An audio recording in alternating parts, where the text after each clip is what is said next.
And for some of you, you know it's 3 days into Passover. If you're celebrating, you may have hit your matzah tipping point. Well, if you're not familiar with matzah, it's kind of like eating cardboard. I do know this. Our next guest says, though, that he's about to change that, saying he got the right recipe for making kosher cool. He joins us now on the phone, and he's one of the developers of this hot new product. Mike Schall is founder of Schall Consulting Group, and we have his Matzolah here with us in studio. It's kind of like a breakfast cereal.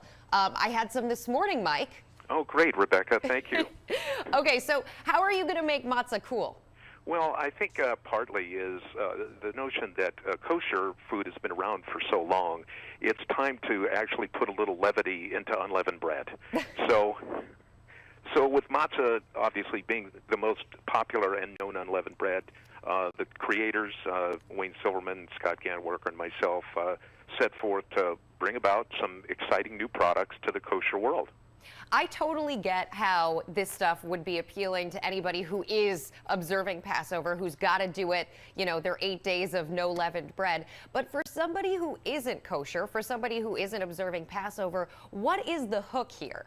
Well, it's simply the fact that it's a new type of granola, and we can leverage off the opportunity in matzah being its primary ingredient, but it is delicious.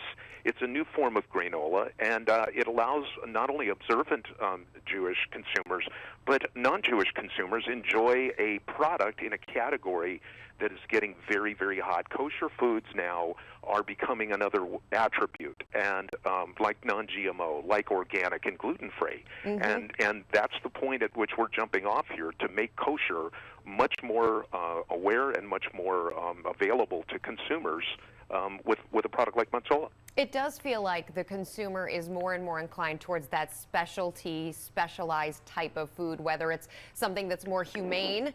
Kosher food, for example, as you know, has certain elements of it that are, you know, that you have to observe in order to, for example, kill the animal. It has to be a more humane way of killing the animal, and people are becoming more and more obsessed with organic farming and ways of making sure that it's local. So kosher could actually fit into that category. Well, kosher actually fits in beautifully, and the reason for this new trend and enthusiasm in what we call humane and GMO and gluten-free awareness is, for example, probably one of the greatest retailers, Whole Foods Market, is providing that learning environment. People go to Whole Foods Market because they trust products.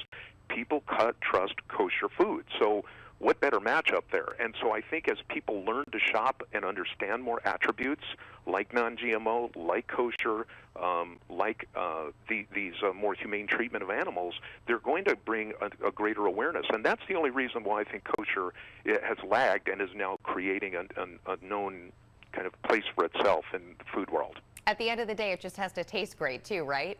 Well, you know, I've been developing products for 30 years, and people generally don't buy it again if it doesn't taste good, Rebecca.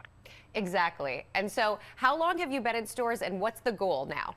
Well, the product actually was created some 10 or 12 years ago, but as I said, Wayne, Scott, myself, and our team launched the product exclusively at Whole Foods Market last year, and then the word spread. So this is the second year of sort of this Passover initiative, and our goal is to allow consumers that are Jewish and non-Jewish enjoy this product all year round, beyond Passover, of course. Passover 24/7. Passover 24/7, you bet. All right, Mike Schall, thanks so much. We really appreciate it. My pleasure, Rebecca. Thank you. Mike Schall of Matzolah, and you can get yours at a Whole Foods near you.